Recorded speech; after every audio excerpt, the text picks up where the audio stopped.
Ora, Sr. Dr. Gonçalo Pires, penso que estamos em condições de retomar os nossos trabalhos. Vamos tentar avançar.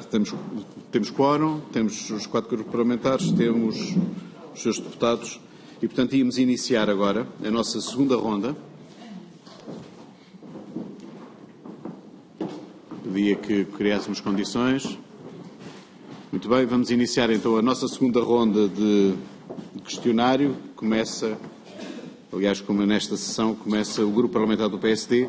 Tem 5 minutos. Eu ia apelar aos seus deputados que fossem muito rigorosos e escrupulosos na questão do tempo. O nosso convidado não tem essa limitação, mas nós temos de ter seguramente e, portanto, pedia mesmo a vossa ajuda para conseguirmos ser o mais objetivos possíveis. Sr. Deputado Paulo Ministro, tem a palavra. Faz favor. Muito obrigado, Sr. Presidente. Cumprimentando novamente o Dr. Gonçalo Pires, pergunto-lhe, como já deve ter conhecimento, no noticiário de há pouco da TVI público, há a afirmação da Sra. Engenheira Christine Widner, que diz que o senhor sabe desde o início de todo o processo referente à engenheira Alexandra Reis. A pergunta que lhe volto a fazer é se este é o momento, e já lhe disse, que pode sempre repor eventualmente ou ter uma evolução de pensamento em relação à sua primeira versão. Queria-lhe perguntar em particular aqui o seguinte. Resulta claro desta nossa primeira ronda que há uma lacuna insanável entre aquilo que o IGF disse ontem e as suas declarações aqui hoje. O IGF diz que Gonçalo Pires, que o senhor doutor, afirma que apenas teve conhecimento do acordo da engenheira Alexandra Reis pela mão do PCA Manuel Beja, supomos que a 4 de fevereiro. Aqui o instrutor afirmou que soube informalmente 1 ou 2 dias antes deste e-mail. Em que é que ficamos? Transmitiu à IGF este seu conhecimento informal? É a minha primeira pergunta. No dia 4 de fevereiro recebeu ou trocou alguma mensagem ou e-mail com o Dr. César Sá Esteves, o Dr. Manuel Beja, a CEO da TAP ou os advogados da engenheira Alexandra Reis sob os termos e condições do contrato, no dia 4 de fevereiro. Afirmou ou não, em algum texto, algum e-mail, no dia 2 de fevereiro, que achava que o processo negocial com a engenheira Alexandra Reis demoraria mais tempo? Assim, obviamente, reconhecendo que estava a par do processo, senão não poderia emitir esta opinião. Se estivesse a par do processo, qual seria a sua obrigação? Reportar ao Ministro das Infraestruturas ou ao Ministro das Finanças? Quinta pergunta. Voltando à apresentação pública dos resultados da TAP, foi uma ordem ou não de João Galamba, Ministro das Infraestruturas? Sim ou não?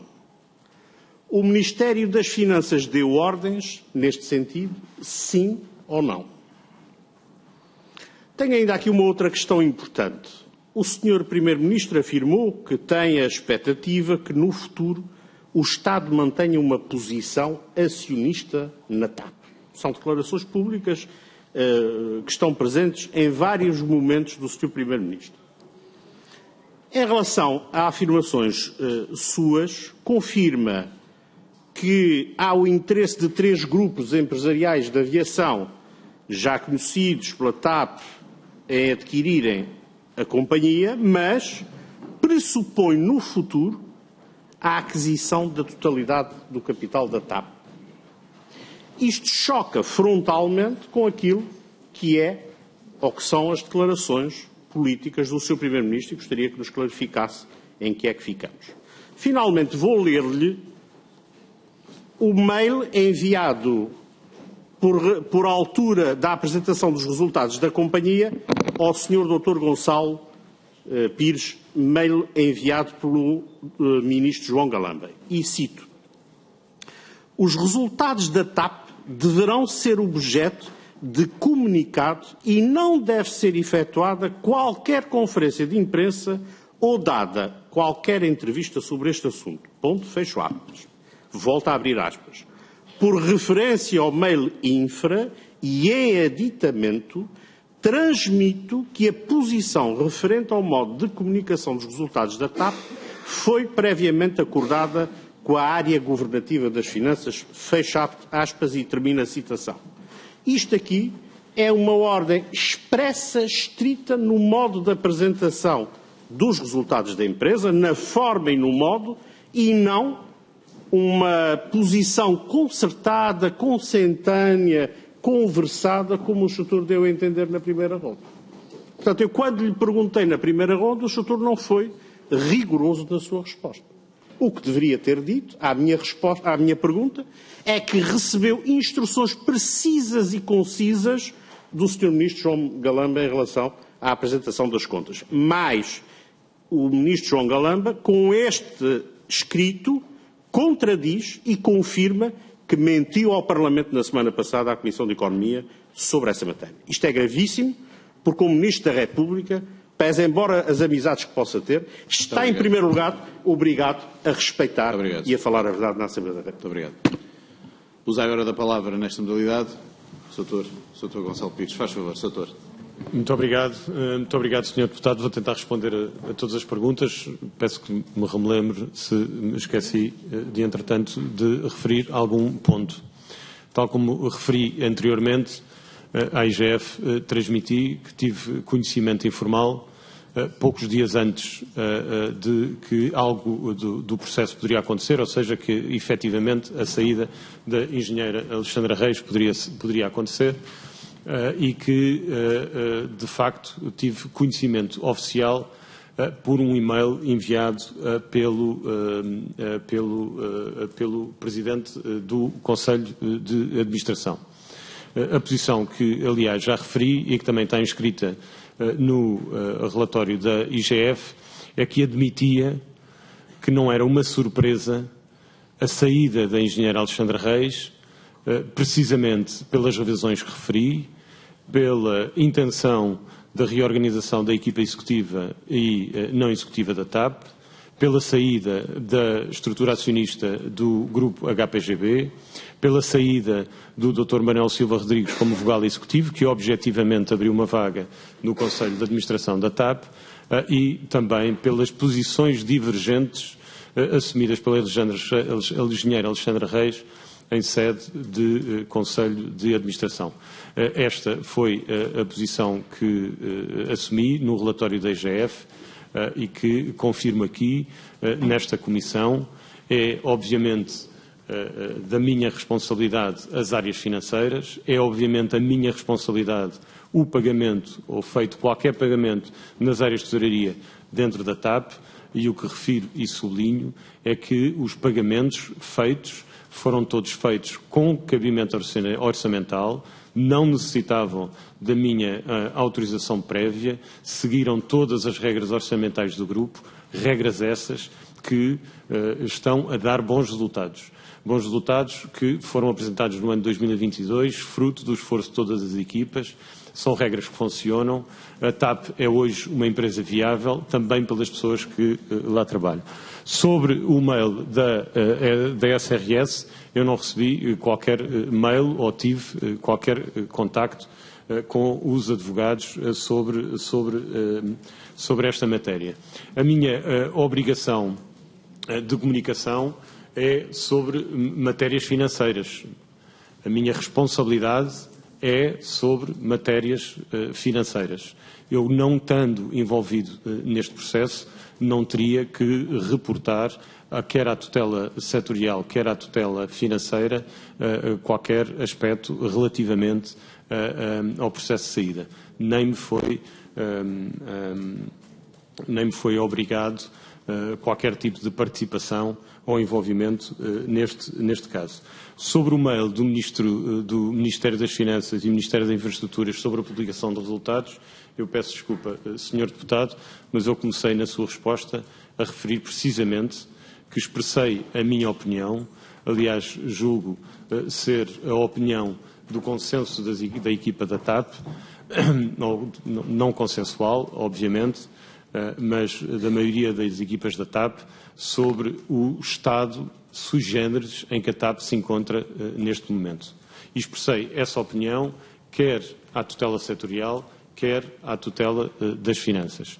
Enviei igualmente um mail com a apresentação dos resultados e as contas finais.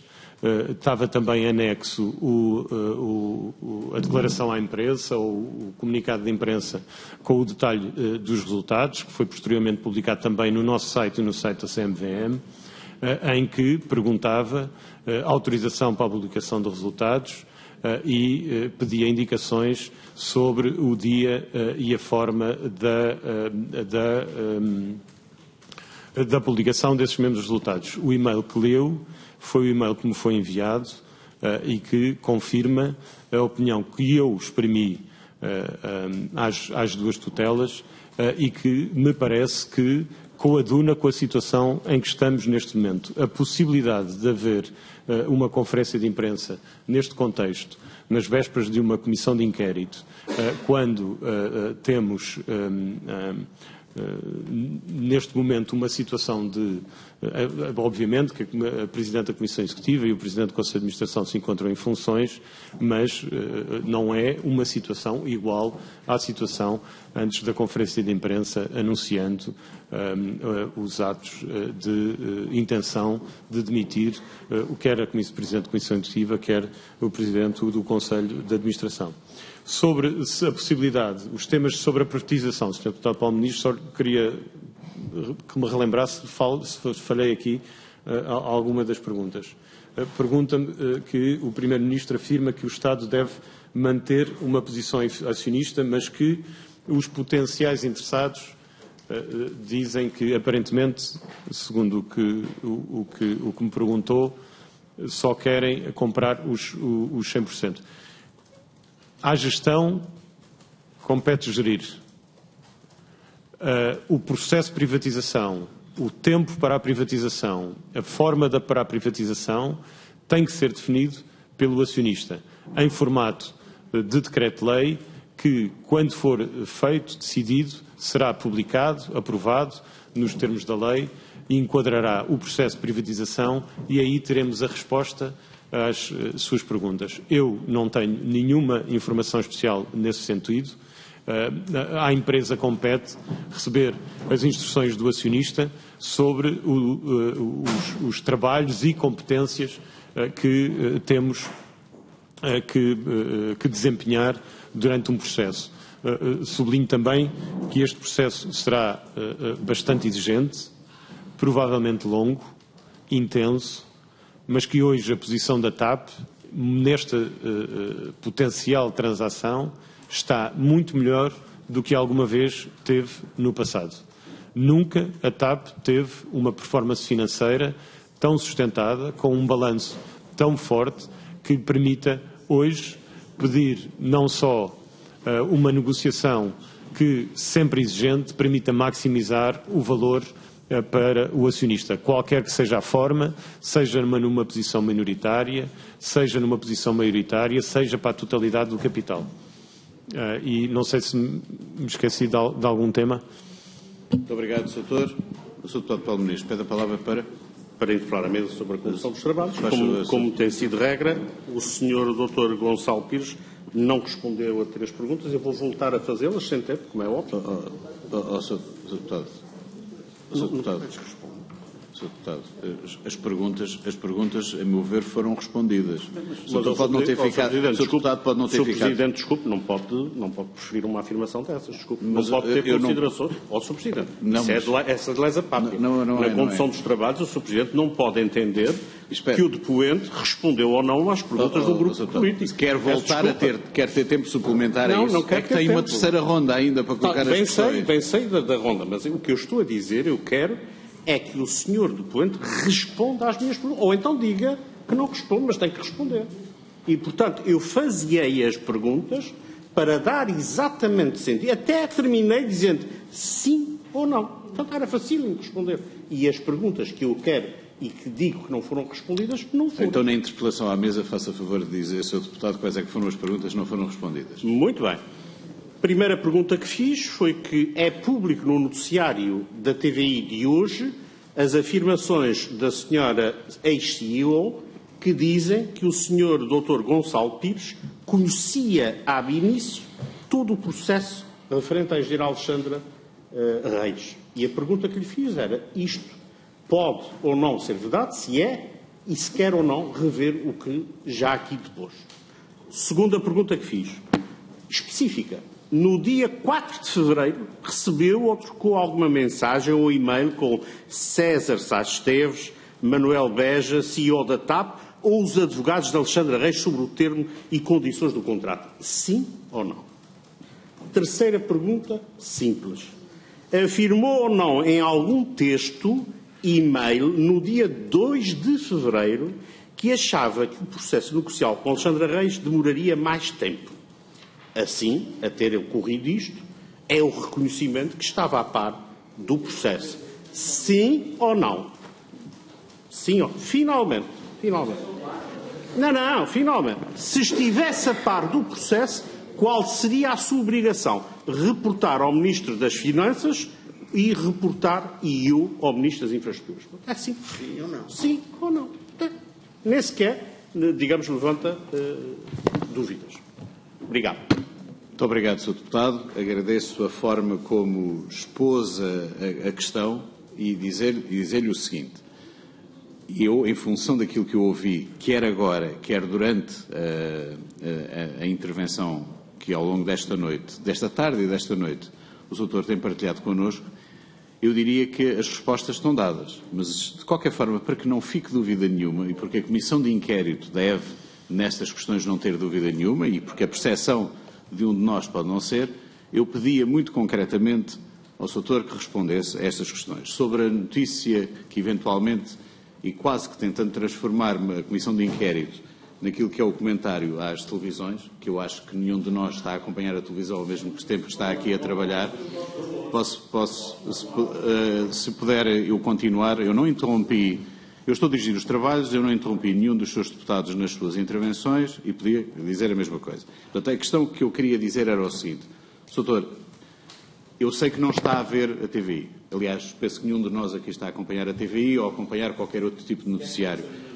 E, portanto, a questão que o Sr. Deputado coloca tem a ver com o seguinte, sobre se aquilo que será afirmado, não sei se na notícia, se há alguma das intervenções de alguma pessoa, nomeadamente da CIA ou da TAP, de que o Sr. Doutor conhecia desde o início o processo de saída da Sra. Engenheira Alexandra Reis. A pergunta que eu coloco é se isto, que aparentemente estará a ser colocado e estará a ser veiculado na comunicação social, é verdade ou não? Pedi ao Sr. Doutor que pudesse responder. Não, eu volto a repetir que, como referi anteriormente, eu admito que isto não é uma surpresa, simplesmente porque sabia das divergências, sabia que existia uma possibilidade de mudança na Comissão Executiva, aliás, onde se inclui também os órgãos não executivos, sabia dessa intenção, não participei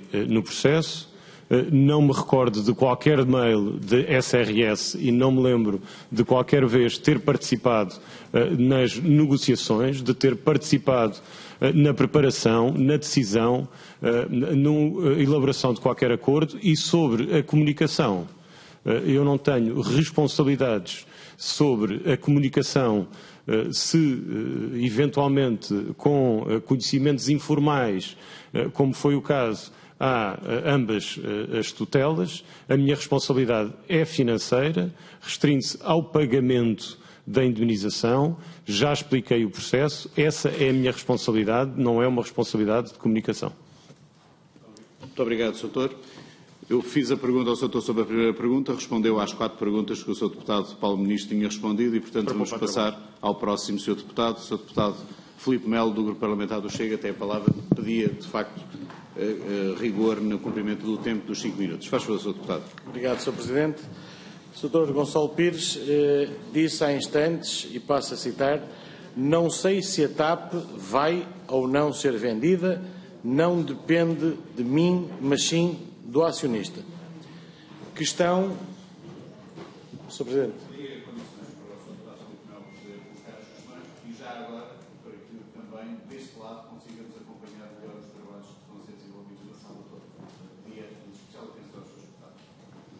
Tendo em conta o que o Sr. disse, que não tem nada a ver com o processo de venda, pergunto-lhe o que é que quis dizer com o seu e-mail datado de 21 de junho de 2022, às 17h57, enviado para Pedro Nuno Santos, Hugo Mendes e Christine Widener, afirmando que esteve reunido com Ben Smith, CEO da Air France e KLM, em que terá dito, nessa conversa, que a TAP estava para venda, que eles se mostraram extremamente interessados na TAP e ainda terá dito que mais importante do que vão pagar pela TAP é o modelo de governação que valorize o novo acionista.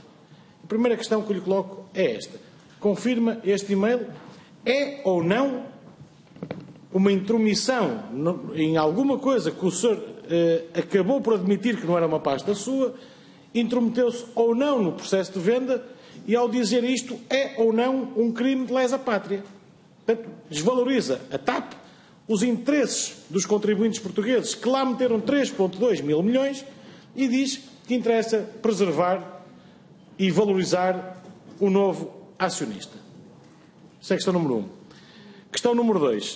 O doutor disse aqui durante a tarde inteira, eu quase já sei de cor, que isso não é responsabilidade minha, eu só tenho responsabilidade na área financeira.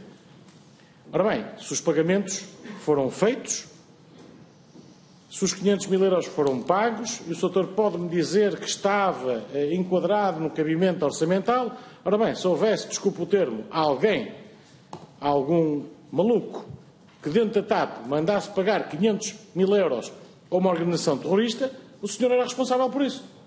O senhor autorizou sem ver. Portanto, se aqui autorizou sem ver, tem que ter consequências. E a única consequência que eu vejo nisto é a sua demissão. Não há outra. O senhor autoriza uma coisa sem ver, é o responsável, já assumiu, eu sou o responsável financeiro. Se a área financeira autorizou um pagamento indevido do dinheiro público, o senhor não tem outra solução a não ser apresentar a sua demissão ao Ministro das Finanças. Concorda com essa minha afirmação? É outra questão. Há alguma coisa que o doutor se tenha esquecido de contar à IGF que queira partilhar connosco agora? É que parece-nos que o que foi aqui ontem transmitido pelo Sr. Inspetor-Geral, o que hoje já ouvimos, parece-nos muito vago. Das duas, uma. Ou a equipa da Inspeção-Geral de Finanças se esqueceu, admito que seja possível, de colocar no relatório alguma informação que o doutor terá prestado, ou então o doutor não prestou todas as informações que devia ter prestado ao processo. Se prestou, está esclarecido e teremos de questionar novamente a IGF. Se não prestou, pergunto-lhe qual das duas opções temos em cima da mesa. Sentiu-se condicionado no depoimento que prestou à IGF ou fê-lo propositadamente? Essa é outra questão. Depois, em resposta ao deputado Hugo Carvalho, do PS, que lhe perguntou sobre se a engenheira Alexandra Reis sai por falta de competência ou incompatibilidade, o doutor disse, e bem, que não sabe. E que podia ser por uma ou por outra situação, que não sabe. Também, tendo em conta que o senhor reporta ao Ministro das Finanças, Fernando Medina, tendo em conta que foi Fernando Medina a convidar e a nomear Alexandra Reis como Secretária de Estado do Tesouro, por acaso, só coincidência, para uma área que tutela as duas empresas por onde passou. Admite que o Ministro a quem o senhor reporta tenha contratado para uma função tão importante alguém incompetente? É que o senhor não desmentiu a questão do Sr. Deputado Carvalho. Incompetência ou incompatibilidade? O senhor disse que não sabia, ou uma ou outra. Portanto, admite que o Ministro das Finanças tenha contratado para Secretário de Estado desculpe o termo, uma incompetente. Muito obrigado. Muito obrigado, Sr. Deputado. Doutor, tem a palavra, faz favor. Muito obrigado. Agradeço a pergunta, Sr. Deputado. Sobre o modelo de governance e a reunião com o Ben Smith, aliás, esta não é uma reunião onde tenha participado só eu, é uma reunião que aconteceu dentro da Assembleia Geral de todas as companhias de aviação. Reunimos eu, a Christine e um outro membro da equipa responsável de estratégia por um sem número de companhias aéreas. Air New Zealand, Emirates, Air France e a Delta Airlines, a JetBlue. E este é um evento, a Assembleia Geral da IATA, que acontece precisamente para contactar ou para pôr em contacto todas estas companhias aéreas que fazem parte desta associação e que com isto, num evento anual que partilham todas as suas experiências. A reunião que refere com a Air France foi, obviamente, declarado pela Air France o interesse na privatização da TAP. O que refere sobre se é mais importante dinheiro ou valorizar o modelo de governance, o que sugeri nesse e-mail é que a operação podia ser em cash, obviamente, mas também podia ser em ações.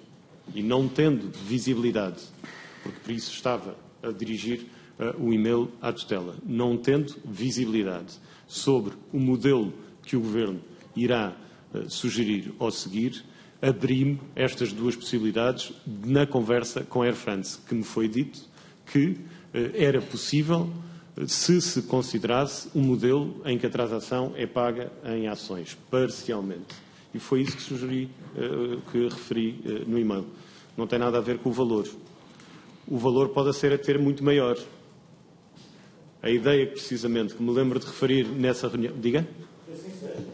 Não, é exatamente isso. Imagino que tem 100 euros na conta e uma empresa com ações. A empresa vale 300. Eu não tenho 100, eu não tenho os 300. Posso dar 100 e o resto em ações? Se me pagar os 300, admitimos essa possibilidade. Mas eu não lhe estava a dizer que o Governo ia fazer o que quer que seja. Era precisamente a possibilidade sobre se no processo de privatização pode ou não ser considerado a possibilidade de pagar em ações. Eu refiro, tal como referi nessa reunião, que a administração da TAP não compromete o Governo. Nessa altura não havia qualquer, tal como não há hoje, qualquer decisão tomada. O processo de privatização começa só com a publicação do decreto-lei. E só no decreto-lei, que eu não conheço, estará descrito o processo. Terá um preâmbulo, terão umas regras e terá a indicação para nomear assessores, terá a indicação para um período de consulta e de reuniões com o management, terá depois um período para receber ofertas non-binding ou não vinculativas. Depois disso, o Governo selecionará com os seus assessores uma shortlist ou um grupo de potenciais interessados que passarão por uma última fase onde terão acesso a informação mais confidencial e seleta sobre a empresa. Isso ainda não conhecemos. Essa reunião aconteceu no âmbito de muitas outras reuniões onde foi expresso o interesse na privatização da TAP, que acho que é uma boa notícia também para reportar ao acionista e sinal de que o processo, quando acontecer, poderá e deverá ter sucesso. Sobre o pagamento sem cabimento e de uma organização terrorista. É precisamente por haver regras que essas situações não acontecem. Não é simplesmente porque o pagamento não me é sujeito para aprovação que o pagamento acontece ilegalmente. É precisamente o contrário. E por isso eu lhe relembro, a TAP faz milhares de pagamentos por mês. A provisão de reestruturação, onde se inclui todos os processos de saída, incluindo as indemnizações, tinha cabimento orçamental. A despesa é passada para os recursos humanos depois de assinado por 2 administradores. O que compromete a despesa é a assinatura de 2 administradores. O Presidente da Comissão Executiva e o Presidente do Conselho de Administração. E é isso, para essa instrução, que é recebida nos recursos humanos, que, tendo cabimento orçamental, a instruem encriptadamente para a Tesouraria. E, como lhe disse, a Tesouraria paga um bolo de salários e indemnizações. E falo todos os meses. Por isso, a pergunta sobre se me devo demitir, a resposta é não, porque as regras funcionam. Funcionam e funcionaram. E já agora digo-lhe que não só funcionaram e têm funcionado, como têm funcionado bem. Porque basta olhar para os resultados da TAP e percebemos que não há pagamentos avulsos para organizações duvidosas ou indemnizações indevidas. Aliás, aproveito para lhe dizer que fechámos o ano com uma reversão de 3 milhões de euros na provisão de reestruturação. Isto significa que, na provisão de reestruturação, tivemos razões validadas pelo auditor para reverter parte dos montantes que tinham sido provisionados, ou seja, parte do cabimento orçamental que tinha sido iniciado. Um dia? Não, pedia que não houvesse diálogo. O Sr. Doutor está a responder às questões que sobre foram o dependimento colocadas. Peço desculpa. Sobre o dependimento à IGF, eu queria lhe dizer que estou de consciência tranquila, porque o que disse é precisamente aquilo que me importa dizer. E peço desculpa pela repetição, mas o que disse é que, soube poucos dias antes, informalmente, do acordo para a saída, ou da potencial saída da Engenheira Alexandra Reis. Potencial porquê? Porque não tinha recebido a confirmação oficial e que sabia que isto não era uma surpresa, porque havia divergências e que havia um processo para uma possível alteração da Comissão Executiva e até da equipa não executiva. Por isso, estou de consciência tranquila, foi o depoimento que fiz e aos esclarecimentos para um processo que eu peço imensa desculpa de sublinhar, um processo onde eu não estive envolvido. Eu não estive envolvido na decisão, está a ver? Não estive envolvido na preparação, na conversa com os advogados. Eu não estive nas reuniões com a Engenheira Alexandra Reis. Não sei quando aconteceram as reuniões com a Engenheira Alexandra Reis. Não sei quando foi tomada a decisão da saída pelo acionista. Não sei em que formato foi definido o acordo para a saída. Não conheço os termos concretos para a saída da Engenheira Alexandra Reis. E, por isso, no momento em que se não participa num processo, na preparação, elaboração, autorização, no momento em que não se assina, eu não assinei nenhum contrato para a saída da Engenheira Alexandra Reis. O que me oferece dizer é que, obviamente, não é uma surpresa, havia divergências, havia mudanças na Comissão Executiva, que soube informalmente dias antes, que soube oficialmente na comunicação do Dr. Manuel Beja, aliás, referindo como me foi perguntado há pouco, os exatos termos do comunicado, que eu, sinceramente, pelas pessoas envolvidas, não tinha nenhuma razão para desconfiar. Sobre o tema da incompetência ou incompatibilidade, eu quando respondi ao Sr. Deputado, disse que primeiro não queria fazer juízo de valor porque o processo não é meu, a decisão não é minha. E eu digo-lhe que tenho muito apreço por todas as pessoas que trabalharam comigo ao longo deste processo, na TAP, e todos os dias na TAP toda a gente dá tudo para conseguirmos o que já conseguimos. Agora, admito que seja um tema, dadas as divergências, mais de incompatibilidade do que competência. Mas sobre a nomeação para a Secretaria de Estado do Tesouro, eu não tive nada a ver. Não me foi perguntado. Nem sei como é que aconteceu, no sentido em que, muito provavelmente, quando foi nomeada por razões de competência. E eu não tenho nenhuma razão para duvidar. Eu soube da nomeação pelas notícias, num dia à noite, aliás, horas depois, aparentemente de ser público, porque estava envolvida em temas que me ocuparam, e aliás, até quando me avisaram, perguntei se era a mesma Alexandra Reis, porque podia haver mais. Pronto, no sentido em que eu percebi que, quando foi nomeada a engenheira Alexandra Reis, disse, é a nossa Alexandra Reis, e quando percebi que sim, olha, bom para ela. Mas claro que sim, ouça, eu acho que existe... Hã? Não, ou seja, eu não sabia como... Doutor, não há diálogo. Agradecia que continuasse a sua explicação de acordo com as perguntas que foram colocadas. Muito obrigado. Já acabou a intervenção e as respostas ao Sr. Deputado? Muito bem. Então passamos ao Sr. Deputado Bernardo Blanco, da Iniciativa Liberal. Faz favor, tem 5 minutos. Muito obrigado. Muito obrigado, Sr. Presidente. Sr. Dr. Gonçalo Pires, queria-lhe perguntar, porque ainda não fiquei esclarecido, se eu disse que o senhor sabia da saída de Alexandra Reis desde o início. E por isso queria perguntar muito claramente se é a CEO que está a mentir ou se foi o senhor que há pouco nos mentiu e mentiu à IGF, porque algum dos dois tem de estar a mentir. Ontem, a IGF, segundo a pergunta, dizia que o senhor fazia a ponte com o Ministério das Finanças.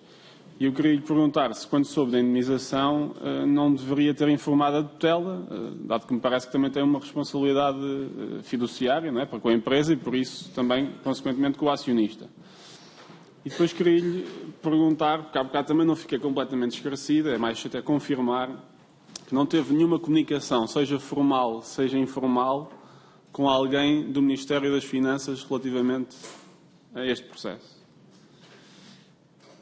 E, por último, pergunto-lhe até, tendo em conta os motivos que na primeira ronda deu para a saída da Sra. Alexandra Reis, posições divergentes com a CEO, pergunto-lhe se ninguém pode discordar da CEO, se posições de divergência são motivo para tirar uma administradora, e até lhe pergunto se alguma vez expressou divergências da CEO e se daí resultou algum conflito. Quinta pergunta sobre o caso Alexandra Reis ainda. Relativamente aos comunicados da CMVM, o primeiro comunicado assinado por si diz que Alexandra Reis apresentou hoje renúncia ao cargo. E por isso, obviamente, que não assinou os acordos, mas assinou este comunicado enviado ao mercado. Ora, o que está aqui, sabemos ao dia de hoje, não é verdade. A questão é que o senhor podia não estar a par disso e estou confiado, pode-me dizer isso, na informação que lhe deram e eu estou pronto para ouvir a resposta. Mas o que está aqui não é verdade. Portanto, não é verdade que depois a CMVM, até de uma forma um bocadinho agressiva na interação com a TAP, digam a verdade. E depois há um segundo comunicado da TAP com esclarecimentos em que tem aqui esta figura jurídica meio inventada da renúncia por acordo, etc., que já todos conhecemos. Mas o que lhe pergunto é se no primeiro comunicado mentiu ou se simplesmente foi-lhe passada uma informação e assumiu essa informação como boa e assim a publicou. Sobre Alexandra Reis, são essas 5 perguntas. Depois queria lhe perguntar sobre o tema ainda dos prejuízos fiscais, porque há bocado também não fiquei totalmente esclarecido. Primeiro confirmar uma coisa, que é se me consegue dizer qual é que é o valor final do ano dos prejuízos fiscais, porque eu fui aqui ver o relatório de contas do primeiro semestre e o valor total eram 990 milhões. E eu queria lhe perguntar se me conseguia dizer o valor final. E depois confirmar aqui também uma coisa, também olhando para o mesmo relatório de contas do primeiro semestre, quando se vou aqui à tabela dos prejuízos fiscais, o último ano de limite para a dedução, estão lá numa coluna dos anos para a dedução, o último ano é 2033. E queria lhe perguntar se isto está certo, no sentido da nossa conversa há pouco, de os lucros de 2022 foram beneficiados pelos tais 31 milhões de que me falou, e os resultados dos próximos anos podem ser favorecidos. Tinha-me dito em 440 milhões, eu fui ver na apresentação de resultados, penso que são 447, mas deve ser esse a que se está a referir, e por isso, na prática, o privado que vier, durante 10 anos, até 2033, pode ser favorecido, pelas mesmas razões, nestes 447 milhões. Era isto que lhe queria perguntar.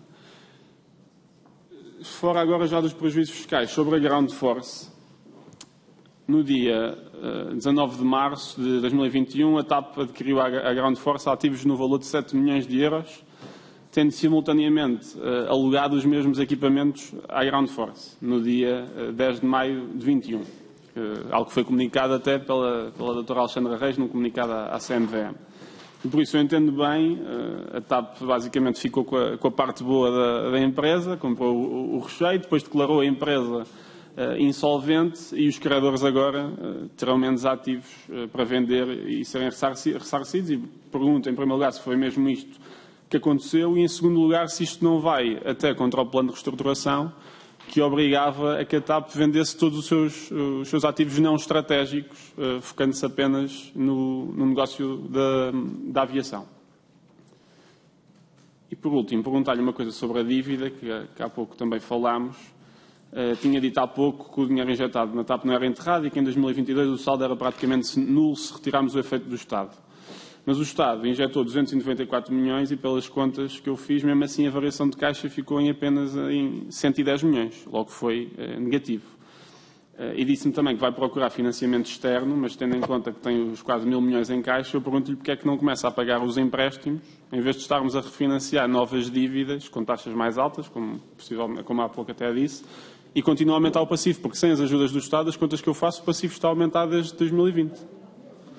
Muito obrigado, Sr. Presidente. Muito obrigado, Sr. Deputado. O Dr. Gonçalo Pires tem a palavra para responder às questões colocadas pelo Sr. Deputado. Muito obrigado, Sr. Deputado. Sobre a pergunta se estou a mentir, eu, desconhecendo o processo, não sei quando é que ele começou. Por isso, se eu conheço o processo desde o início, não sei se o processo demorou dias. O meu ponto é, eu sabia que, e como admitia a IGF, que havia divergências, que havia uma intenção de alterar membros na Comissão Executiva, soube dias antes que poderia acontecer. Não sei quando, de facto, começou o processo, quando é que a Cristina está a referir, se está a referir à intenção de mudar a Comissão Executiva e os membros não executivos, se está a referir ao processo negocial, se está a referir ao facto de ter demorado 1 hora, 2 dias, 3 dias a fechar um acordo. O que me foi informado informalmente é que tinha sido fechado um acordo. E quando alguém lhe informa, olha, fechar um acordo, é porque não participou nele. Por isso eu não estive envolvido no processo. Percebe? E essa é a lógica daquilo que estou a tentar dizer e estou a tentar esclarecer, que para alguém que não esteve envolvido, não tomou a decisão, não participou nas negociações, não teve qualquer envolvimento com os detalhes do contrato, que basicamente a minha posição sobre a comunicação informal que disse a IGF e a comunicação oficial que também disse a IGF é precisamente aquela que mantenho e que continuo a dizer. Sobre o tema do devia ter comunicado à tutela, as minhas obrigações são financeiras. E se devia ter comunicado à tutela uma despesa de 500 mil euros, a resposta é não. Porque essa despesa tem cabimento orçamental e, tendo cabimento orçamental, é feita e segue a prática da empresa. Tem provisão, é instruída depois da assinatura de 2 administradores, dos quais não me incluo, e os recursos humanos processam o pagamento e a tesouraria autoriza. Sobre o tema do contacto ao Ministério das Finanças, creio que foi esta a resposta que lhe dei. Se alguém pode discordar da CEO, eu acho que todas as lideranças têm estilos. E eu não posso fazer juízos de valor sobre se alguma pessoa se dá, ou se um estilo combina mais ou combina menos com a CEO. O que lhe posso dizer é que a TAP, o ano passado, e as equipas da TAP entregaram resultados que superam o plano de reestruturação. Obviamente que não foi sem os seus conflitos, sem as suas divergências, como notam o caso que discutimos hoje e que nos levou a esta comissão de inquérito. Mas não vou fazer, permita-me, juízo de valor sobre estilos. Sobre o comunicado à CMVM, como lhe digo, foi-me comunicado os exatos termos do comunicado. Eu não tinha nenhuma razão para desconfiar que não tinha sido assim, ou que as palavras utilizadas não consubstanciavam a verdade dos factos. E por isso foi-me comunicado e não me foi pedir autorização prévia para comunicar. Sou eu, obviamente, que assino, a responsabilidade é minha. Mas porque sou o representante para os investidores. Percebe? O comunicado foi preparado e desenvolvido pelas equipas que estiveram envolvidas no processo. Sobre o montante do DTA, eu percebo que esta seja uma pergunta muito técnica, mas eu relembro-lhe que o relatório de contas está a dias de ser aprovado e a dias de ser publicado. Terá lá todos os detalhes. Peço imensa desculpa se não estejamos aqui a discutir os números para além daquilo que já lhe mencionei. Sobre o prazo que referiu é hoje maior. Porquê? Porque o limite temporal é retirado e porque os lucros da TAP também são melhores. E porque as perspectivas operacionais da TAP e de recuperação da TAP são hoje melhores, é possível reportar mais prejuízos que aconteceram no passado. E por isso podemos registrar os tais 31 milhões de euros. Sobre o tema da Ground Force, eu reconheço que o tema é muito complexo. É um tema muito longo, que aliás afeta centenas de trabalhadores na empresa, na SPDH. Este é um processo que já devia ter sido resolvido há muito mais tempo. Como sabe, há um processo judicial para contestar a liquidação da SPDH. Este processo judicial tem atrasado todo o processo de recuperação. Existe um plano de recuperação apresentado pelas administrações de insolvência que não pode ser apresentado à Assembleia de Credores nem aos tribunais, precisamente porque existe muita litigância neste processo e muito risco de execução neste processo, mas a TAP, nessa compra de equipamentos, ou no que faz todos os meses ainda, apoia a SPDH e a Ground Force. Com adiantamentos de salários, por dias, é certo, mas são adiamentos de salários para ajudar a liquidez da Ground Force e, nesse caso, no período crítico, primeiro, é anterior à minha chegada, eu entrei apenas a 15 de outubro, esse é um processo anterior, mas a compra de equipamentos foi uma forma que a TAP encontrou de dar liquidez à Ground Force. E, obviamente, que a TAP faz porque precisa da Ground Force. A SPDH e a Ground Force são o handler da TAP em Lisboa e nós, sem a empresa que trata das bagagens, vulgo, não consegue operar. A TAP tem toda a urgência em resolver este caso. Felizmente, estamos no final de um processo. Já escolhemos os administradores de insolvência e, em parceria com a TAP, um novo investidor. Este novo investidor, a NAS Menzies, poderá trazer mais condições à SPDH, porque se compromete a investir na empresa, porque se compromete a reorganizar a empresa, fará tudo com o acordo dos credores, e eu relembro que a maioria dos credores da Assembleia de Credores da SPDH são precisamente os trabalhadores. Por isso, todo o processo, assim que for assinado pela TAP, começará com uma negociação com a Assembleia dos Credores e com os trabalhadores em particular. Depois de aprovado, será apresentado o plano de estruturação e, se não houver mais litigância, que esperamos que não haja, será implementado. É urgente que o novo investidor chegue à Ground Force, até porque o verão está a chegar. E, neste momento, é crítico, dado o volume que esperamos para o verão no aeroporto de Lisboa. Quanto antes temos esta situação resolvida, melhor. Muito obrigado, Sr. Doutor. Passamos agora ao Grupo Parlamentar do PCP. Sr. Deputado Bruno Dias, faz favor, 5 minutos. Muito obrigado, Sr. Presidente. Eu, já agora, eu diria que o Dr. Gonçalo Pires acabou de explicar porque é que o handling é uma operação crítica para a TAP. Acabou de demonstrar. E acabou de demonstrar porque é que têm razão aqueles que, como nós, criticam profundamente esta imposição de alienar a participação da TAP na empresa, precisamente pelas razões que adiantou. E tem sido criminosa a forma como, ano após ano, por imposições políticas, tem havido, a partir da União Europeia desde logo, mas também com a responsabilidade direta dos governantes, a forma como as ameaças à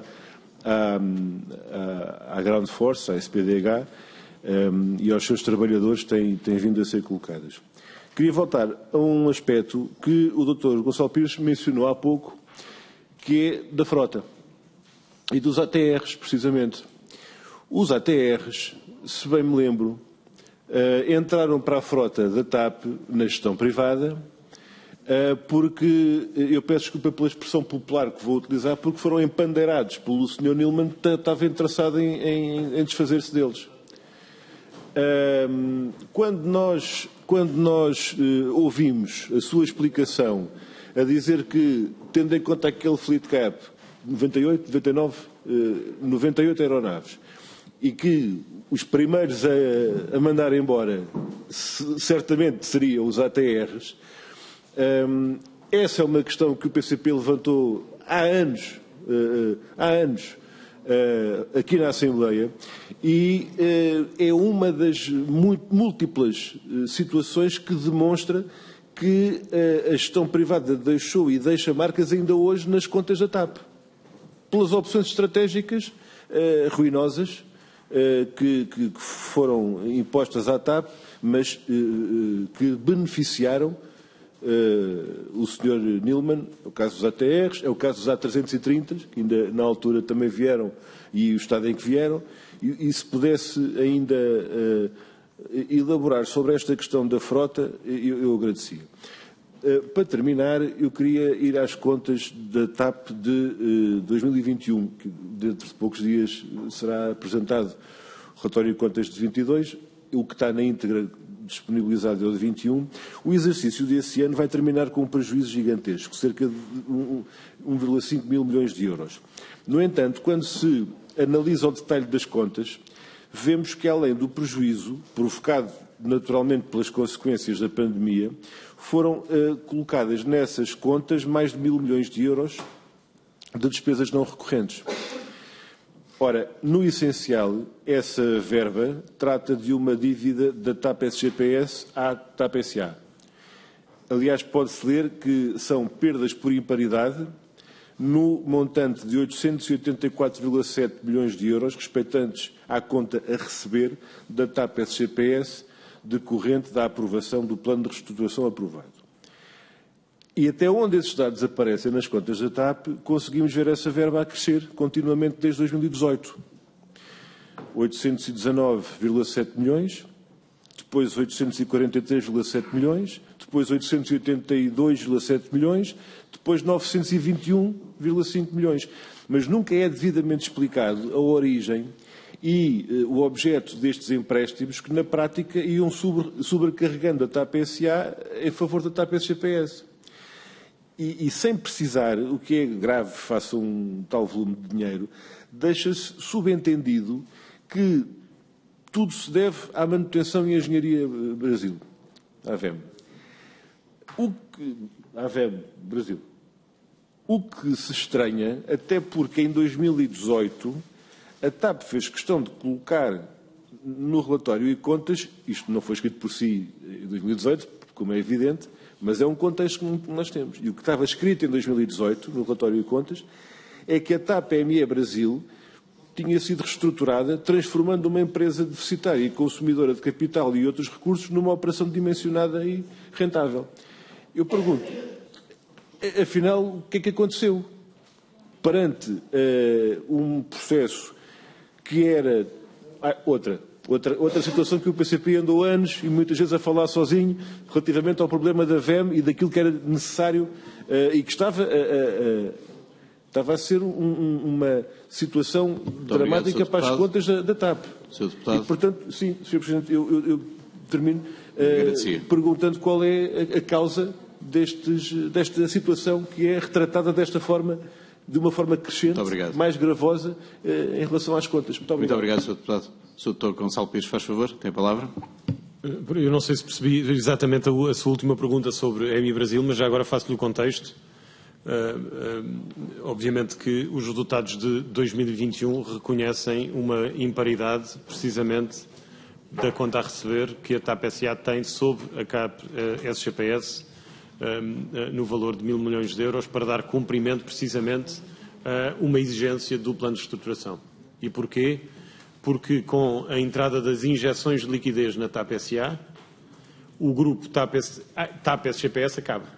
E por isso deixa de haver uma relação de grupo entre TAP SA, que antes estava debaixo da TAP SGPS, e a TAP SGPS.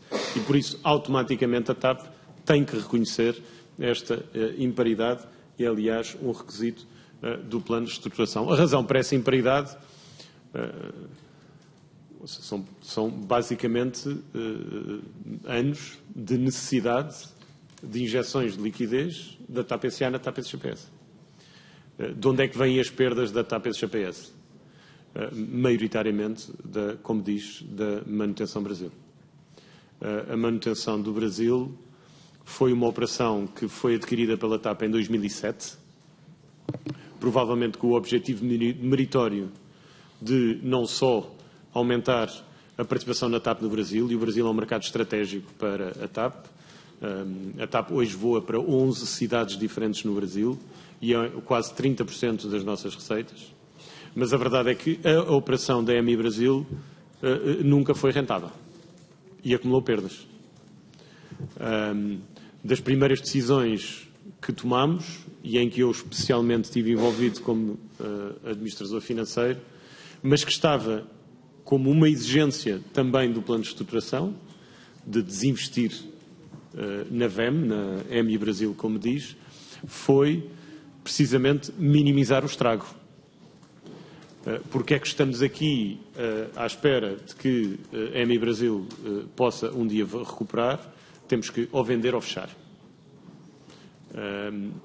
E a verdade é que o potencial de haver um comprador para a EMI Brasil, um comprador que de facto atribuísse valor à empresa e que desse valor à empresa, era muito baixo, mesmo nulo. Houve um potencial comprador que apareceu, mas que não tinha condições e que não oferecia de facto nada.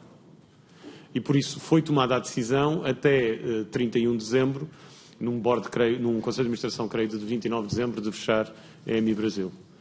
E por isso as perdas que foram registadas nesta imparidade foram estancadas nesse momento.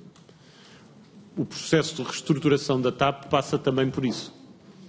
E agora também respondendo à pergunta do Sr. Deputado, existe obviamente obrigações para vender no plano de estruturação, porque o plano fundamental do plano de estruturação, o pressuposto fundamental do plano de estruturação é o foco na aviação.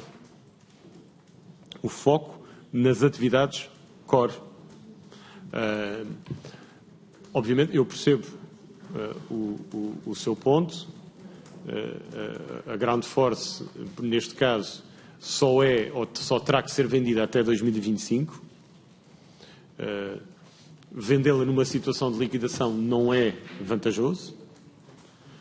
Encontrar um investidor que capitalize a empresa ao mesmo tempo que a TAP converta créditos e mantenha a posição para vender mais tarde, consegue, ao mesmo tempo, permitir a recuperação da empresa e a necessidade de monetização de um ativo que estará sempre em melhor estado do que está hoje, numa operação da TAP que será, esperemos todos nós, melhor do que será hoje, maior do que será hoje, e por isso, para dar cumprimento ao plano de estruturação, este é o plano que temos definido.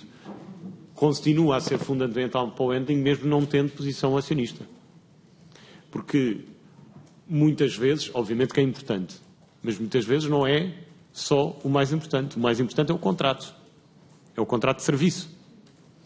E o contrato de serviço que assinaremos com o novo parceiro estratégico lhes dá não só poupanças, que isto é o mais importante, como garantias de um melhor serviço. Muito obrigado, Sr. Doutor. Passamos agora à última intervenção desta segunda ronda. O Sr. Deputado Carvalho tem a palavra. Faz favor, 5 minutos. Muito obrigado, Sr. Presidente. Eu retomaria uma questão que já foi aqui colocada, mas para perceber melhor e poder explicar melhor. Disse que o comunicado à CMM é assinado por si, isso é factual, temos acesso a isso. Era importante que pudesse clarificar como é que o texto desse comunicado chegou a si. Esse esclarecimento é ainda importante.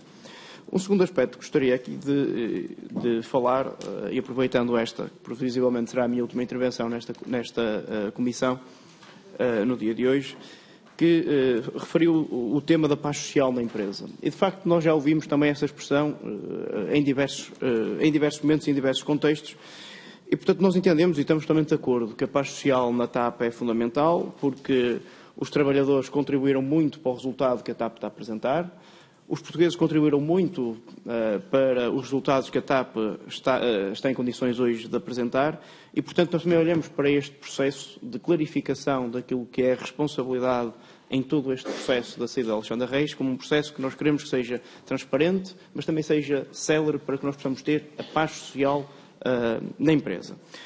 E para conseguirmos termos essa paz social e para conseguirmos ter este esclarecimento cabal nesta Comissão, é importante que, audição a audição, nós possamos fechar aquilo que são os esclarecimentos que queremos ter.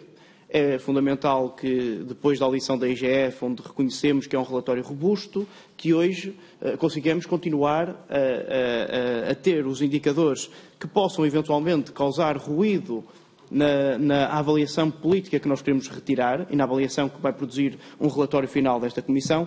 É importante que nós possamos ter, de forma clara, conclusões a apresentar. E, portanto, eu reforço alguns esclarecimentos que queria ver da sua parte e pedir-lhe para que fossem cabais. Portanto, é ou não é sua competência avaliar a rescisão de Alexandre Reis? Segundo, se sabendo ou não sabendo, formalmente ou informalmente, se o regime jurídico do setor público empresarial, em particular o artigo 30, no seu número 4, onde diz, e passo a citar, o Conselho de Administração das Empresas Públicas entrega sempre um elemento designado ou proposto pelo membro do Governo responsável pela área das finanças, que deve aprovar expressamente qualquer matéria cujo impacto financeiro na empresa pública seja superior a 1% do ativo líquido. Portanto, eu gostaria que também, tendo presente este aspecto, se fica cabalmente explicado que, sabendo ou não sabendo, nunca tinha a obrigação, no âmbito das suas funções, de comunicar à tutela. Também já o disse que não fez. E, portanto, eu podia confirmar-se estes dois aspectos. Se efetivamente não estava nas suas competências, se efetivamente não tinha sequer obrigação de informar, porque se o confirmar, é isso que nós pretendemos nesta Comissão, é avançar para nós termos um esclarecimento transparente, cabal, mas conclusões robustas que os portugueses possam efetivamente confiar. A conclusão, se responder afirmativamente às questões que lhe foi colocando, a conclusão é que a posição que está espelhada no relatório da IGF corresponde de forma fidedigna, clara, transparente e correta àquilo que está a ser retratado também aqui nesta audição. Muito obrigado, Sr. Deputado. O Sr. Gonçalo Pires tem a palavra. Faz favor. Muito obrigado. Eu não sei se acompanhei a sua pergunta, talvez seja do cansado, sobre a paz social.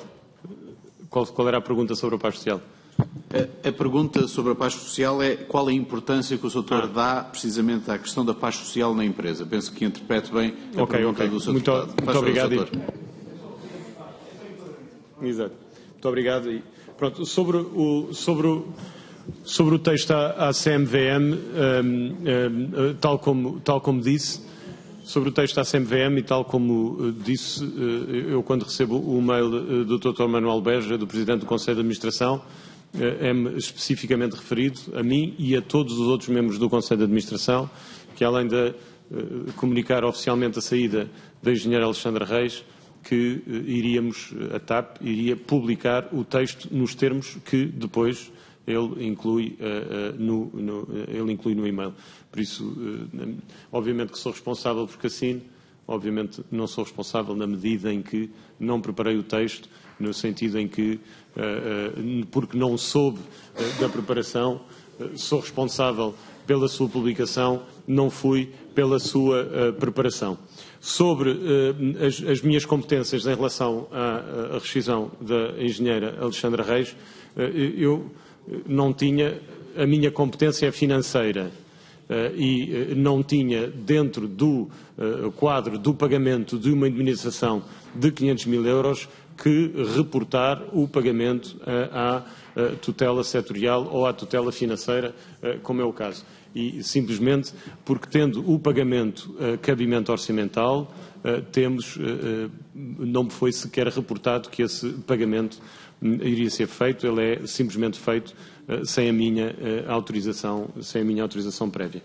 Finalmente, e sobre o tema da paz social, eu acho que já o referi e acho que é sempre importante esclarecer que não há nenhuma empresa que consiga ter sucesso sem os seus trabalhadores.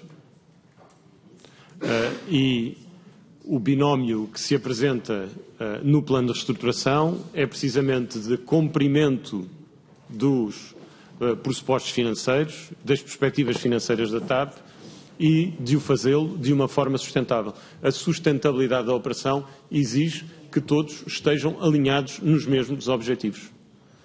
Obviamente que isto não é uma tarefa fácil e todos percebemos, e até os próprios sindicatos percebem, que teremos que fazer isto o quanto antes. E a boa notícia é que temos bons resultados. Os bons resultados hoje permitem-nos ter um novo enquadramento, como foi dito no final do ano passado, quando foram comunicados os resultados dos primeiros 9 meses, em que se confirmassem bons resultados durante o ano, para o ano de 2022, que seriam anunciadas medidas. Essas medidas foram anunciadas, são medidas transversais de redução do corte. Só que, obviamente, nós não precisamos de medidas parciais.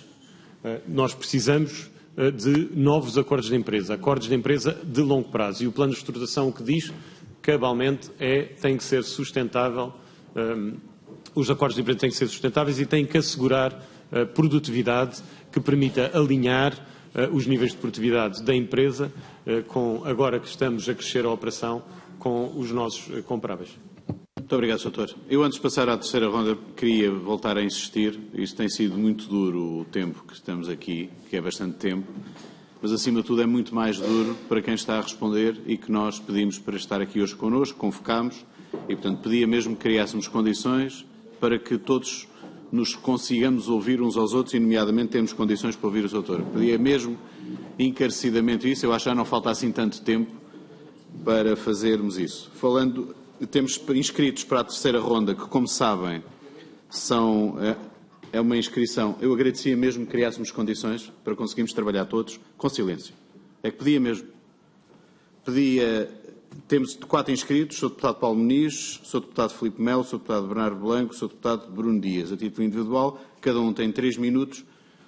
O Sr. responde no final por 12 minutos em relação a estas perguntas. Sr. Deputado Paulo Muniz, faz favor, tem a palavra. Muito obrigado, Sr. Presidente. O Sr. disse que foi cooptado dentro do CA, quer pelo Ministério das Finanças, quer pelo Ministério das Infraestruturas. Tem conhecimento do facto do Secretário de Estado das Infraestruturas, Hugo Mendes, ter comunicado por escrito à CEO que o canal de comunicação com o Governo era o Ministro das Infraestruturas? Primeira pergunta. Acha isso normal, a tutela financeira ser afastada da comunicação direta com a empresa? Se tinha conhecimento, comentou, ou melhor, confirmou com o Ministério das Finanças que era mesmo assim? Com a saída do Secretário de Estado e do Ministro das Infraestruturas, mantém-se o Ministério das Infraestruturas como canal de comunicação ou as finanças recuperaram o protagonismo em matéria de tutela financeira? Finalmente, Sr. nós ficamos a saber que estava a par do processo nas datas e no modo que nos disse a engenheira Alexandra Reis, e há aqui uma questão fundamental. Formalmente, quem representa a TAP perante os mercados financeiros é o Sr. E há uma informação objetivamente falsa, mentirosa, quanto à razão de saída da engenheira Alexandra Reis da TAP. Não entendo o Sr. que a gravidade da prestação de uma informação falsa por uma pessoa que se mantém no Conselho de Administração, na Comissão Executiva, com as funções de CFO, com relação e representação privilegiada perante o mercado financeiro e de valores, se não entende que num processo de privatização o seu lugar e a sua sustentabilidade terminaram. Muito obrigado. Muito obrigado, Sr. Deputado. Vamos agora dar a palavra ao Sr. Deputado Filipe Melo. Faz favor. Muito obrigado, Sr. Presidente. Sr. Gonçalo Pires, em relação ao comunicado que foi enviado à CMVM, que continha, como o senhor sabe, inverdades, o senhor resumiu ao fim de 5 horas, o que o senhor podia ter dito no início e todos nós já tínhamos ido embora. Sou responsável porque assino, não sou responsável porque não decido. Doutor, quem ocupa um cargo, como o senhor ocupa, numa empresa com esta importância, não pode ter esta dualidade de critérios. É responsável, ponto. Há 3 responsáveis e o senhor é um deles. O senhor tem a tutela da empresa para a área financeira. E o senhor ainda me diz, por haver regras, essas situações não acontecem. Em relação a uma analogia que eu fiz para explicar o seu comprometimento nisto. Doutor, vamos ser francos. Por haver regras, não acontecem. Então não há uma regra, estatuto do gestor público que torna este pagamento indevido. Então isso é uma regra. Foi quebrada. O senhor é responsável por ela. Assuma. O senhor está nesta casa, tem o dever de assumir a sua responsabilidade. E tem que dizer, eu sou responsável, ponto, e vou tirar daqui as minhas consequências. Agora, quais são as consequências? Não sei. Sei que há muita atrapalhada à volta da TAP. Sei que há muita amizade em funções decisórias na TAP e no Governo. O senhor é amigo do Ministro que mentiu nesta casa, está aprovado, o Sr. Deputado Paulo Muniz fez o favor de o mostrar há instantes. Mentiu nesta casa. O senhor é amigo do Ministro e tem uma pasta importantíssima na companhia. Ramiro Sequeira, a quem o senhor tanto elogiou há instantes, é amigo pessoal do ex-ministro Pedro Nuno Santos. Doutor, chega de evidências. Assumam-se todos. E o doutor tem agora a última possibilidade, hoje, de dizer, eu tenho culpa neste processo. Ou está à espera que para a semana venha a esse mesmo sítio onde está o senhor, a engenheira Alexandra Reis, a engenheira Cristine Widner, dizer, não, o doutor Gonçalo Pires mentiu nesta casa porque sabia de tudo desde o início, autorizou e assinou. Está à espera que vão dizer isto? É porque não tenho dúvidas. É isso que eles vão dizer. O senhor tem um papel importantíssimo na empresa. E as responsabilidades são devidas para quem ocupa essas funções. Portanto, o doutor tem a última hipótese e nós vamos tomar como válida a sua resposta. Tem ou não responsabilidade neste processo? Sim ou não? Muito obrigado. Muito obrigado. Sr. Deputado Bernardo Blanco, 3 minutos, faz favor, para colocar a sua questão. Faz favor. Muito obrigado. Sr. Dr. Gonçalo Pires, o Sr. Manuel Beja, do que eu sei até agora, pouco sabia, confiou na análise jurídica externa que a CEO trouxe, confiou na aprovação do Governo, assinou o documento e foi demitido. O senhor diz-nos que teve um processo parecido, do que eu percebo, não assinou o documento, mas assinou o comunicado e ficou. Não foi demitido, ao contrário do Sr. Manuel Beja. Eu pergunto-lhe se considera isto injusto e se considera que a demissão de Manuel Beja tem algum sentido. Depois disse outra coisa, foi que assinou o comunicado, mas diz que não o escreveu. Eu gostava de lhe perguntar quem é que o escreveu, então. Relativamente às contas, vou voltar a fazer a pergunta, porque na ronda anterior não me respondeu, mas espero que por lapso. Relativamente à dívida, tinha dito na primeira ronda que o saldo era praticamente nulo se retirássemos o efeito do Estado.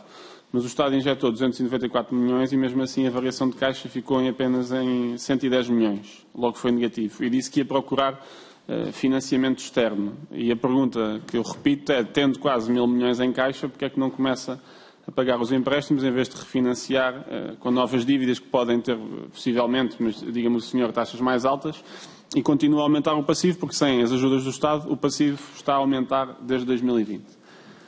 Outra questão, foi noticiado também relativamente ao bónus da CEO, da ainda CEO, que o mesmo não tinha sido validado em Assembleia Geral e por isso poderia ser potencialmente ilegal. E pergunto-lhe se estava a par desta situação de irregularidade.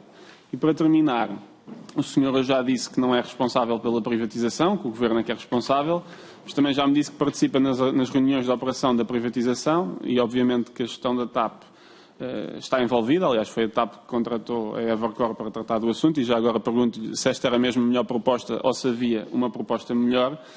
E a minha segunda pergunta, muito concreta sobre isto, é quando é que começou o processo de privatização da TAP? Muito obrigado. Sr. Deputado Bruno Dias, 3 minutos, faz favor. Muito obrigado, Sr. Presidente. Eu não vou apresentar questões novas, queria voltar a temas que o Dr. Gonçalo Pires respondeu na última ronda, nomeadamente a explicação que deu sobre as imparidades e a forma como foi encerrado aquele capítulo, e constato que a informação que nos transmitiu demonstra a história verdadeiramente fantasiosa que consta do relatório de contas de 2018, relativamente à TAP-ME Brasil. A fantasia, agora sim, já temos a reestruturação feita na TAP-ME Brasil, e a partir de agora temos uma empresa de operação dimensionada e rentável. Isto cai pela base. Por outro lado, não queria deixar de voltar ao tema do handling. O handling é tão core da aviação, é uma questão tão central da aviação como a manutenção aeronáutica. E a questão que eu queria só recordar é que a TAP foi segmentada e foi privatizada a área do handling há 20 anos, em 2003. E acabou por ser comprada 51% do capital pelos espanhóis da Globalia. E 5 anos depois disso, em 2008, a TAP teve de recomprar as ações da SPDH Ground Force aos espanhóis da Globalia, porque senão os aviões iam sem as malas. Eu lembro-me, na altura, havia um trabalhador da TAP que estava aqui sentado nesta sala, precisamente, dizia assim: Srs. Deputados, nós não perdemos as malas, nós encontramos-las. A situação era de tal forma caótica que o engenheiro Fernando Pinto veio cá depois explicar que tiveram que recomprar o handling. Tudo começou com uma história mais ou menos fantasiosa também, de um conflito entre acionistas para a nomeação de administradores. Geralmente é sempre assim que isto começa sempre com o problema dos administradores. E depois vai-se perceber que aquilo era só a ponta do iceberg. E, portanto, a questão, no fundo, que nós queremos aqui colocar também, e tem a ver com o plano de reestruturação da TAP e com estas opções políticas que estão a ser impostas à TAP, é se estes negócios e estas opções, é sempre aquela coisa do arco-íris, né? Vai ficar tudo bem, vai correr tudo bem. E depois, é aquela ideia de desta vez é que vai ser. Que razões é que nós temos para ter a certeza que desta vez é que vai ser? O melhor mesmo era manter a TAP com gestão pública e era mesmo manter o handling a ser controlado pela TAP. Muito obrigado. Muito obrigado, Sr. Deputado. Dr. Gonçalo Pires, 12 minutos para encerrarmos. Faz favor. Muito obrigado. Eu queria esclarecer, e sobre o texto da CMVM, eu repito, eu sou obviamente responsável pelo comunicado, porque sou responsável, porque sou eu que o assino. E foi isso que disse. Mas estou-me a repetir, e várias vezes na Comissão, eu recebi um mail do Presidente do Conselho de Administração em que ainda foi escrito os termos exatos em que esse comunicado iria ser feito. E não me foi pedido autorização. E não foi pedido autorização para o comunicado pela simples razão porque eu não estive no processo. Se eu não estive no processo, eu não saberia se aqueles eram ou não os termos que deveriam ser os termos do comunicado. Não há, ou seja, sou responsável pelo comunicado porque essa é a minha função como representante dos investidores. Sobre o tema do canal de comunicação com as finanças, creio que esse era o tema. Eu sempre tive boa relação com as finanças, quer com o atual com a atual tutela, quer com a anterior. E eu relembro que, eu creio que foi referido um e-mail do Secretário de Estado Mendes à Cristina. Eu não tenho conhecimento desse e-mail, de nenhuma instrução a dizer que não se fala com as finanças.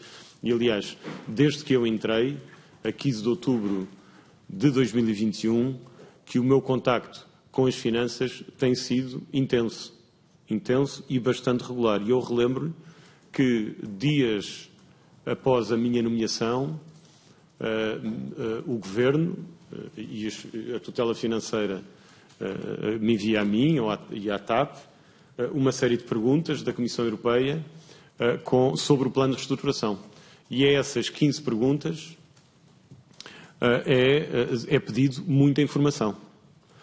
Foram 6 semanas, muitos fins de semana, todas as equipas da TAP e imagino que também do Ministério das Finanças a trabalhar no plano de reestruturação. O contacto era regular e por isso admito que a informação que tem, ou seja, não tenho como a confirmar, mas a verdade é que o meu contacto com as finanças foi sempre regular. Eu nunca tive nenhum período em que disse, olha, não falo às finanças. Não, a minha função é precisamente, na área financeira, tratar com a tutela financeira todos os temas que dizem respeito à TAP. Eu creio que as perguntas do Sr. Deputado também se respeitam ao comunicado da CMVM e por isso eu repito, eu respeito a sua opinião. Eu perceba que eu não estive envolvido no processo e quando foi comunicado oficialmente a razão para a saída a saída da engenheira Alexandra Reis, fomos expressos os termos do comunicado e dizendo isto foi o que foi comunicado ou que vai ser comunicado à CMVM.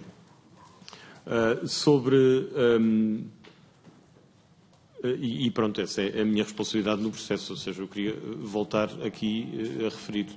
Eu não participei na decisão, não negociei qualquer valor, não estive envolvido nas conversas e não participei nos termos finais do acordo da engenheira Alexandra Reis.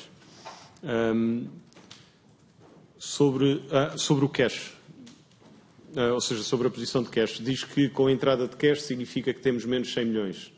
Eu disse que, aliás, a forma como reportámos e vê na apresentação dos resultados é precisamente a posição de liquidez ajustada. E a posição de liquidez ajustada é ajustada por quê? Pelos recebíveis do Brasil. No Brasil, aliás, acho que isto não é só prática na aviação, acho que é uma prática no país, que se compra muita coisa em prestações. O que nós chamamos installments, ou seja, nós damos a possibilidade no Brasil de se comprar bilhetes a várias vezes, durante vários meses. E por isso temos sempre uma quantidade de recebíveis do Brasil que são liquidez, porque confirmadas pelo acquire, ou seja, pela instituição de crédito, mas que ainda não entraram. E isso é uma posição ajustada, que ajustamos no início do ano e ajustamos no final. E se considerar essa posição ajustada e também sobre todos os gastos de liquidez não recorrentes, ou seja, temas que não se vão repetir no ano seguinte, reportamos a tal posição de liquidez ajustada, que é basicamente um break-even, ou seja, a posição de cash de um ano contra o outro é zero. Sobre o tema do refinanciamento, está no plano de reestruturação a indicação que a TAP deve se financiar no mercado durante o ano de 2023. Isto porque a lógica entram ajudas do Estado em 2021, no final do ano, como aconteceu até 31 de dezembro, entram até ao final do ano de 2022, em 2023 a TAP deverá ter a capacidade de se financiar nos mercados. Não é porque a TAP precise de se financiar, como sabe e como disse, tem uma posição de liquidez confortável, mas a decisão de refinanciar, obviamente, ainda não está tomada. E será sempre uma consulta com a tutela financeira e setorial. O que é que sabemos? É que, na incerteza do começo ou não do processo de privatização, o processo de privatização é, já por si, um sinal de que existe interesse de privados na companhia. Não sei qual a decisão da tutela financeira ou mesmo da Comissão Europeia sobre as necessidades de refinanciamento. O que é que sabemos é que hoje a operação está melhor e, porque está melhor, temos mais visibilidade sobre a geração de caixa e temos hoje uma posição de caixa que queremos que se mantenha sempre sustentavelmente alta, ou alta no sentido em que é a posição de caixa que assegura uma sustentabilidade financeira à empresa para não ter que refinanciar. Por isso, é verdade, e foi isso que comunicámos aos investidores, é muito provável que não tenhamos refinanciamento sobre a emissão de retalho de junho de 2023, os 200 milhões, e por isso a TAP pagará simplesmente essa dívida em junho de 2023. Sobre o bónus do CEO, o contrato da CEO, não tenho qualquer conhecimento, não sei, não lhe posso sinceramente responder à pergunta, não é um tema que tenha passado por mim. Sobre o tema da Evercore, é de facto um advisor pré-selecionado para a privatização. Eu relembro é que, como não temos ainda decreto-lei, ainda não temos contrato assinado com a Evercore. No momento em que tenhamos os termos do processo definidos, saberemos então o que à TAP é exigido no processo de privatização e começaremos a nossa relação formal com a Evercore. Sobre as suas perguntas sobre a EMI Brasil, eu sinceramente não sei de cor, como deve imaginar, o relatório e contas de 2018. O que lhe contei sobre a EMI Brasil é a opinião desta administração sobre a atividade e sobre aquela operação, que foi objetivamente deficitária, independentemente de ter tido várias tentativas de recuperação, e isso só ajuda o caso, ou seja, só ajuda a sustentar a decisão que foi tomada por esta administração hoje, mas que já estava como obrigação do plano de reestruturação de desinvestir a prazo. Só o fizemos agora. O facto de haver várias tentativas de recuperação e várias tentativas de recuperação estarem falhadas, não é? É como insistir no mesmo erro, só leva ao mesmo resultado. Por isso, não tendo conhecimento do que de facto se diz, sei que houve várias tentativas de recuperação e o que sabemos todos é que foram falhadas e, por isso, o resultado foi aquele que a administração tomou. Sobre a operação de handling, eu repito o que lhe disse, eu não vou fazer juízo de valor se deve ser privado ou público. Até porque agora não podemos. Do plano de estruturação diz. O handling, tal como o catering, não é? A operação de catering, tal como era a manutenção no Brasil, são operações para desinvestir até 2025. O ponto do até 2025 é que é importante, porque desinvestir na EMI Brasil agora, porque era naturalmente uma empresa deficitária, é uma decisão que acho que todos compreendemos, aceitamos, e que é de boa gestão e prática económica e financeira. O handling, numa empresa em liquidação, nós temos que perceber que o que interessa à TAP é um contrato, é um serviço e ao melhor preço. Mas também temos que, para isso, ou para conseguir, encontrar um parceiro que consiga não só investir na operação, como melhorá-la e garantir o tal preço mais baixo para a TAP.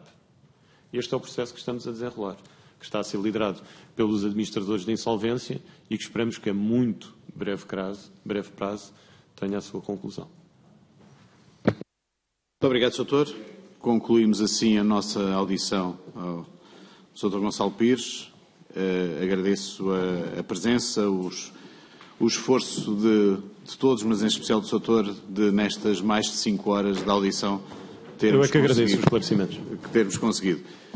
Antes de terminarmos a nossa reunião, antes de nos despedirmos, Sr. Doutor, tenho só a dizer o seguinte: hoje foram distribuídos 3 requerimentos de pedidos de mais documentos, 2 do Bloco de Esquerda e 1 do PSD, que eu considero aprovados, se todos estiverem de acordo, pelo que estão aprovados.